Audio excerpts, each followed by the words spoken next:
as principais causas da infertilidade. Vamos falar um pouquinho sobre os tratamentos, né? Só rapidinho que ela me pediu para falar. No meu tem pergunta com relação a isso. Então a gente vai fazendo as perguntas e falando do tratamento junto. Sim. Joia. A Thaís diz o seguinte: me chamo Thaís, eu sou do Eitel Santiago. Eu quero saber qual é a relação direta da endometriose com a infertilidade e também se tem cura. A endometriose é uma doença crônica progressiva e o tratamento para endometriose, o principal deles é parar de menstruar, né? Um bloqueio menstrual. Então, na verdade, a gravidez se torna um tratamento para endometriose, porque você vai engravidar, vai passar os 9 meses gestando, depois você vai amamentar, então se torna um dos tratamentos.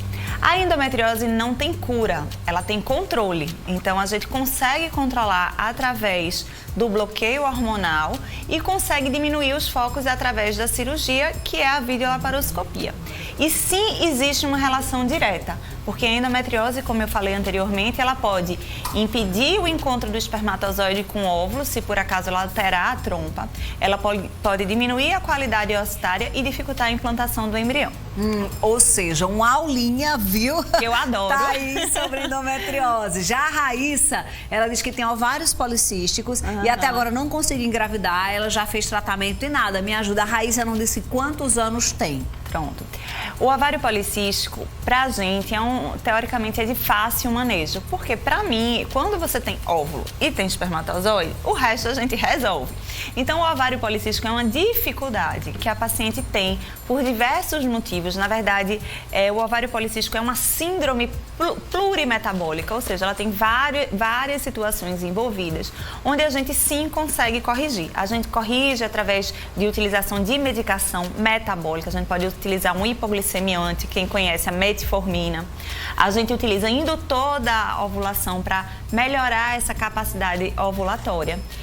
Mas Raíssa precisa entender que ela precisa fazer uma investigação ampla, porque ela pode ter outros fatores associados que não sejam apenas o ovário policístico, que pode também estar dificultando essa gravidez. Então é importante a histerosalpingografia, uma avaliação seminal, antes da gente também ir progredindo com o tratamento. E não só induzir e pronto. Presta atenção, Raíssa, converse direitinho com a sua gineco, de repente ir para o especialista. Exatamente. Né, depois de um ideal, ano né? É importante buscar um especialista.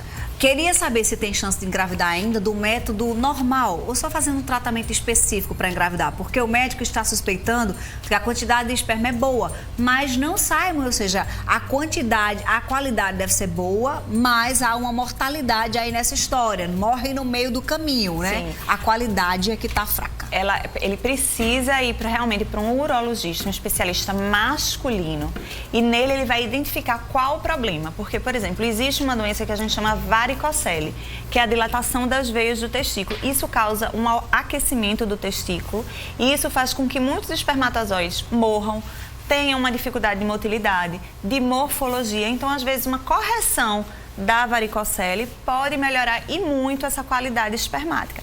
Esse é um exemplo. Existem diversas outras doenças que também podem ocasionar essa dificuldade. Então, identificando a causa, melhorando a causa, sim, é possível uma gravidez natural. Thaís falou de pólipos, ela já até falou aqui rapidinho, mas ela quer saber se impedem da mulher engravidar. Não impede. A questão do ovário pólipos, os pólipos, sim. Aí a questão dos pólipos é uma questão interessante. Pólipo é vamos dizer, uma carninha crescida dentro do útero. O pólipo, ele funciona como um DIU, vamos dizer assim. É como se fosse uma área que tivesse alterada na cavidade uterina. Então, o bebezinho chega lá dentro e vai encontrar uma carnezinha mais para fora. Vai dizer, aqui eu quero implantar. Só que ela é muito friável. Ele, na hora que começa a conexão, ele cai.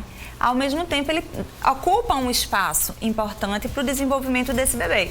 Então, o ideal é que mulheres que querem engravidar e têm pólipos precisam retirar através de um procedimento chamado histeroscopia. Rapidinho resolve também. Procura, viu, Thaís? Já sabe aí o caminho, né? Já tô dando toda a receita. Daqui a Thaís, no próximo mês, já tá grávida. Deus quiser. Tive 2 gestações ectópicas. Uma retirada de trompa e a outra já com tratamento metotrexato. Metotrexato. É aqui, né? Já fiz histerossalpingografia, deu tudo ok. O que será que tá acontecendo? Qual é o próximo passo? Ela fez uma ectópica, cada uma numa trompa, foi isso? Uma retirada de trompa e a outra já metrotexate. Pronto. O que acontece? A causa da gravidez ectópica é uma trompa doente. O motivo dela estar doente, seja ela por uma endometriose, uma doença inflamatória pélvica ou uma infecção, deixou essa anatomia dessa trompa alterada. Provavelmente o que causou a doença dessa trompa também alterou a outra. Por mais que ela esteja permeável, já não é uma trompa muito boa, tanto que ela fez uma ectópica, tirou e provavelmente fez uma ectópica do outro lado. Fez 2 gestações ectópicas. Do outro lado. O metrotexate é um quimioterápico que a gente utiliza para não ter que ir para uma cirurgia e ela perder essa trompa. Só que é uma situação onde o embriãozinho estaria lá dentro e ele mesmo ia ser reabsorvido. Só que isso já não é uma trompa saudável e ela passou por esse processo de implantação e absorção. Então, geralmente essa trompa não vale muito a pena. Nesse caso, eu iria já diretamente para um bebê de proveta, que é a fertilização in vitro. Vamos aproveitar essa pergunta para a gente falar das possíveis formas de gravidez. A gente sabe que a FIV, até já falei algumas vezes aqui no programa, de formas de hoje que está mais acessível, que hoje tem mais possibilidade de financiamento. Graças a Deus, esse sonho está mais possível, né? Mais palpável, né, doutora Natália? Os diversos tipos de tratamento que a gente tem, a gente vai desde o iniciozinho, que seria essa primeira investigação que a gente conversou, até uma avaliação do ciclo menstrual com indutores, com orientação que a gente chama de coito programado. Uma inseminação, que é quando a gente faz um preparo de sêmen, principalmente naqueles casos onde a gente tem um espermograma mais baixo, a gente prepara o sêmen e já coloca num posicionamento mais próximo à trompa. Então, a gente também tem um aumento das taxas de gravidez. E o último padrão ouro seria a fertilização in vitro. Então, a fertilização in vitro é quando a gente estimula a mulher, capta os óvulos de dentro do ovário, forma um embriãozinho no laboratório e depois desse embriãozinho pronto, a gente já coloca ele dentro do útero. Então, as nossas chances de gravidez são muito mais altas, porque a gente já tem a certeza de ter um embrião e muitas vezes a gente já consegue, inclusive, estudá-lo geneticamente. Então, a gente sabe que é um embrião euploide, um embrião normal para transferência. Então, e hoje o que eu peço geralmente para as pacientes é não se assuste com a fertilização. Às vezes a gente tem uma ideia que a fertilização é uma coisa de outro planeta, é uma coisa muito diferente do que acontece no natural. Como é que vocês vão... são células, é um bebê que está lá e você... Então, hoje em dia, nossa realidade, a fertilização é um tratamento como outro qualquer. Então, a gente já tem um know-how muito grande em relação a isso. Então, não temam por medo da medicalização do processo, nem pelos custos, porque é caro, mas existem programas, como a Fernanda falou, existem técnicas que a gente pode utilizar. Procure um especialista, converse com ele, converse sobre a sua realidade, faça um planejamento. Hoje a gente tem conversado muito sobre esse assunto, como planejar a maternidade. Quantos filhos você vai querer ter, qual é a sua idade, vai para uma fertilização, então a gente consegue planejar. Então, com o planejamento fica mais acessível. Então, pacientes que têm medo do valor ou de que é um processo muito, muito agressivo, não tenham. Conversa, você vai ter segurança procure, e a informação transforma. A Andresa está querendo saber que se útero retrovertido, ela tem útero retrovertido, ela quer saber se ela tem possibilidade de engravidar. Eu chamo útero de retrovertido como se eu tivesse olho verde, se eu ia ficar mais bonita. Não, o útero é uma qualidade, na verdade é uma característica, anatomia, uma característica da pessoa. Às vezes, quando o útero tem uma anatomia muito distorcida por uma questão de aderência, se for por causa de uma endometriose, pode atrapalhar um pouco. Mas geralmente é só o posicionamento do órgão. O útero é como se fosse uma mãozinha, ele para frente a gente chama de antiverso, né, antivertido, e para trás retroverso. É só o posicionamento dele na pelve, não interfere em nada, não, Andresa, vai dar certo. Vai. Meu nome é Kelly e a minha pergunta é, para ter uma gravidez saudável, a mulher tem que engravidar até quantos anos? Ela já tem 36. Engravide. na verdade, em relação à gravidez, hoje em dia a gente, pelos tratamentos que a gente tem, eu consigo engravidar até 50 anos, uma paciente. A questão não é a gravidez saudável. Se é uma paciente que não tem comorbidade, que tem boa saúde, com 50 anos ela pode engravidar. O problema são os óvulos. Na verdade, os óvulos da gente se acabam. Então, a gente tem até uns 35 uma boa quantidade de óvulos. A partir de 35, a gente já começa a ter uma queda. Aos 40, já é uma luta para a gente conseguir um óvulo saudável. Então, aos 42, 43, é uma dificuldade muito maior. Então, aos 36, você sim consegue engravidar. Sim, você tem uma gravidez saudável.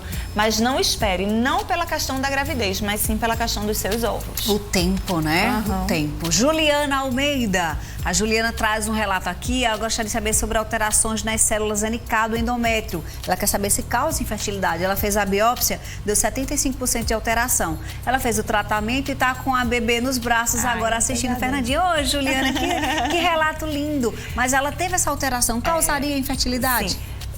As células NK são a do momento, vamos dizer assim, já foi no passado uma das alterações que todos os pesquisadores queriam fazer, as pacientes pesquisam muito, já vão perguntar diretamente, mas é tanta coisa que existe antes das células NK que não é o principal, vamos dizer, a primeira linha de investigação. A gente tem diversas outras linhas, mas sim, células NK alteradas, que são as células natural killers, que precisam estar presentes, mas precisam estar balanceadas no momento da implantação do embrião, para que você consiga uma gravidez.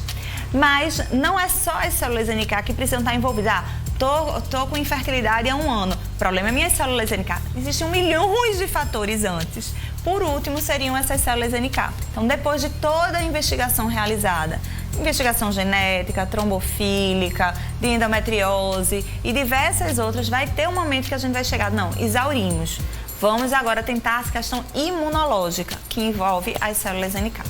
Tá pertinho de terminar, mas ainda tem um mais. Meu nome é Rafaela, eu sou do João Paulo II. Obrigada, Rafaela, pela sua pergunta. Qual é o procedimento correto para o ovário de espectro micropolicístico? Tem 22 anos e até agora não conseguiu engravidar. Nova, né? Super jovem. 22 anos, super fácil. Assim, pra mim, quando eu chego um caso como esse, eu digo, coisa boa.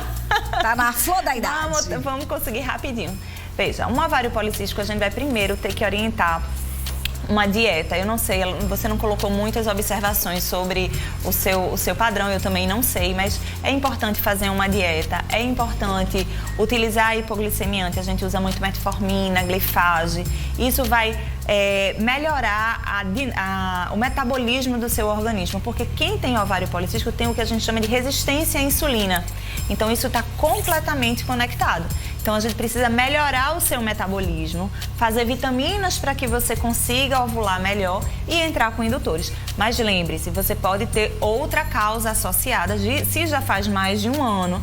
É importante investigar um fator masculino, um fator tubárico, para você não ficar induzindo, tomando hormônio e outros fatores não serem investigados. É isso aí. A última, Roberta, tem 26 anos, tá tentando engravidar desde janeiro, então tem 6 meses, só que até agora nada, mas tomou anticoncepcional por muitos anos. Será que esse é o motivo? O que é que eu faço? Ela não falou a idade. Falou, 26, né? 26 26, anos. Desculpa. Pronto. No início da frase, eu tô achando ótimo, porque no meu consultório vai fazer a festa com 22, 26, tá geralmente ótimo, né? 40, 41, 42, é o meu nicho de trabalho, mas tá tudo bem. Não, o anticoncepcional não dificulta a gravidez. Eu tenho muita pergunta em relação ao anticoncepcional. Se atrapalha a gravidez, se o anticoncepcional evita que você entre na menopausa mais precocemente, isso tudo é lenda urbana, né? Então, na verdade, o anticoncepcional vai atuar naquele momento onde você está evitando a gravidez, mas depois que você para o anticoncepcional, geralmente no 2º, 3º ciclo no máximo, seu organismo já voltou ao normal, então você poderia engravidar sem nenhum problema. No ciclo, logo em seguida, que às vezes não consegue porque ainda está se recuperando, os hormônios ainda estão se adaptando, começando a trabalhar de novo. Então, a partir do 3º ciclo, não tem problema nenhum. Então, o anticoncepcional não interfere na fertilidade. Doutora Natália, estão nas redes sociais? Sim. Meu WhatsApp tá bombado? Sim. Peraí que eu já dou o Instagram da doutora Natália. Sim. Olha, doutora Natália, mostra aí, desenho. Vá subindo esse povo. Meu Deus, teria que passar até amanhã com a doutora Natália aqui para esclarecer. Obrigada a todo mundo que mandou. Obrigada. Tenho certeza que respondendo uma, acaba contemplando outras. Doutora Natália, dê seu Instagram pro pessoal acompanhar você lá. O @doutora Natália Pimentel Fischer é grande, eu sei. Mas tá na tela ali, ó. Tira a foto pra você não errar na hora de pesquisar a doutora Natália aí no Instagram. Doutora Natália também é coordenadora da clínica. Qual é a clínica, doutora? Clínica Geária, eu sou a coordenadora clínica daqui de João Pessoa. E vai ser um prazer em receber qualquer pessoa que queira fazer uma consultinha, uma visita pra gente conversar um pouquinho mais sobre fertilidade. Bom demais, um cheiro, obrigada, viu? Obrigada a vocês pelo convite também. Espero voltar sempre. Então, já tá convidada, um cheiro. Vamos no TV Tambaú, eu falei do Instagram da doutora Natália, vamos no da TV Tambaú, agradecer o carinho de quem